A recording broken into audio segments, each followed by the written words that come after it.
Hello friends, welcome to Sangeeta's kitchen. चला, मी आज तुम्हाला दाखवणार आहे पालक पराठा. हेल्दी आणि खूप टेस्टी, मुलांना पण खूप आवडतात आणि पौष्टिक पण आहे.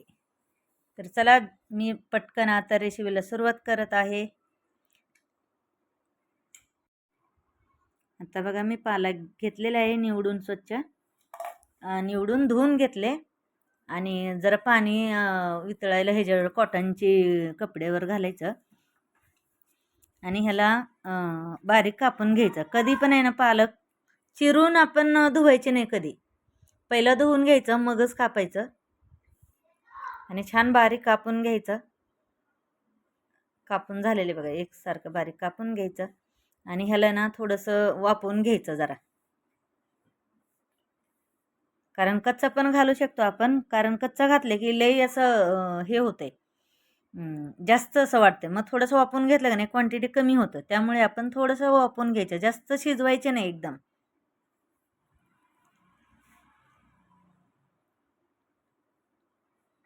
म्हणजे अर्धावट शिजवल्यासारखं, म्हणजे असं वाफवल्यासारखं. बघा, जसं जसं गरम होते म्हणजे वाफ निघतं त्याच्यातून, तसं कमी होतं क्वांटिटी. म्हणजे पिठात कसे जास्त हिरवा हिरवा दिसत नाही आपली. बघा, छान वाफवून घेतलेले आहे. आता झाले हे वाफवून. मी आता हे 5 मिनिटासाठी आहे ना गॅस बंद करते आणि गार होऊ देते जरा वेळ. आणि तोपर्यंत आहे ना, मी वाटणाचं तयार करून घेते. हिरवी मिरची, लसूण आणि अद्रकचं 4-5 तुकडा आणि थोडंसं जिरा 1 चमचाभर. हे सर्व मी बारीक करून घेते. आणि इकडे बघा 2 कप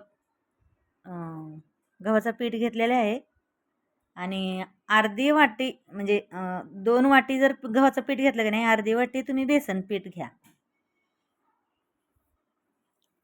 बेसन पीठ घातल्याने पराठा चवीला छान लागतंय. आणि चवीनुसार मीठ आणि वाटून घेतलेले हिरवी मिरची आणि जिरा, लसूण, अद्रक आणि वाफवून घेतलेले पालक आणि 1 चमचाभर ओवा. ओवा जरा हाताने क्रश करून घ्यायचं, छान वास येते. आणि हे सर्व ना एकजीव करून घ्यायचं.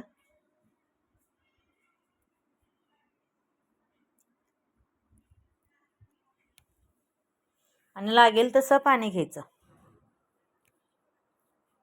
कारण पाणी आपल्याला कमीच लागतंय.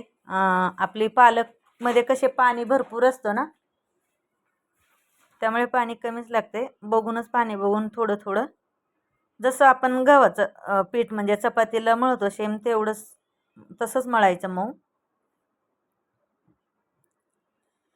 पीठ मळून झालेलं आहे. हे मी 5 मिनिटासाठी आहे ना थोडंसं तेल लावून आहे ना ठेवते साईडला 5 मिनिटासाठी झाकण ठेवून.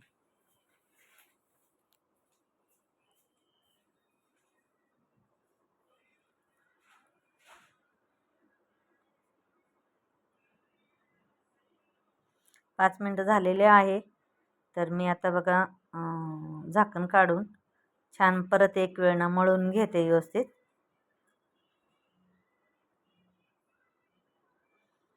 परत एक वेळ एकजीव करून घ्यायचं आणि छोटी छोटी गोळा घेऊन मी पराठा लाटून घेते आता लगेच. आणि तिकडं तवा गरम करायला ठेवलेला आहे मी.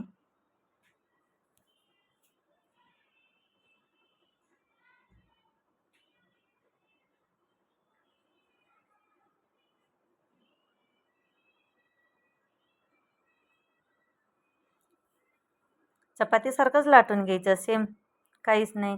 जराशी मोठा करायचा, तेल लावायचं, परत हे करायचं. 4 पदरी चपाती जसं करतो सेम तसंच करून घ्यायचं. कसे मुलं पालकची भाजी म्हणले की खात नाही, मग असं काहीतरी वेगळं केलं की खातात आवडीने.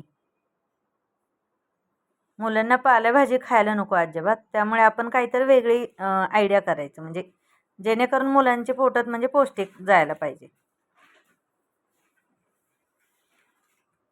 तवा गरम झालेले आहे, मी तिकडे ठेवले.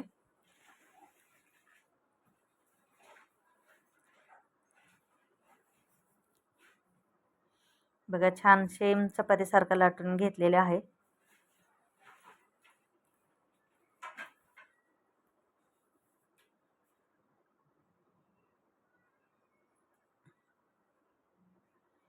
पराठा घातले मी आता. छान एक साईडला भाजले की नाही दुसरी साईडने पण भाजून घ्यायचं. पराठाला ना जास्त जरा खरपूस असं भाजून घ्यायचं शक्यतो. म्हणजे आपण कसे बेसन पीठ पण घातलेले असतो त्यामुळे कलर छान येतो त्या पराठ्याला. आलटून पलटून जरा भाजून घ्यायचं. जरा तेल किंवा बटर, तूप किंवा बटर लावा किंवा तेल लावू शकताय. खरपूस भाजले की नाही एकदम खुसखुशीत होतात म्हणजे पराठा.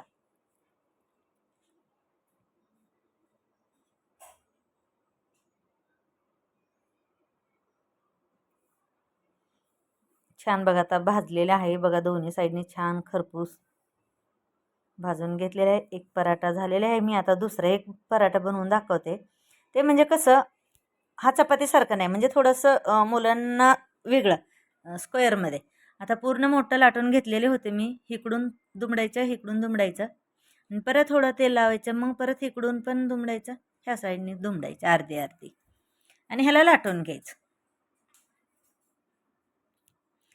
म्हणजे मुलांना पण असं दिलं की म्हणजे वेगळं वाटतं. अरे मम्मी हे कसा आकार केला, म्हणजे छान आवडीने खातात. काहीतर आकार तुम्ही बघा छोट्या छोट्या मुलांना एखाद्या वेळी वेगळं असं ट्रँगलमध्ये किंवा स्क्वेअरमध्ये दिलं का नाही मुलांना असं आवडतात. किती छान असं वेगळं केली मम्मी म्हणून. म्हणून मी एक स्क्वेअरमध्ये पण तुम्हाला बनवून दाखवले. हे पण छान खरपूस भाजून घ्यायचं.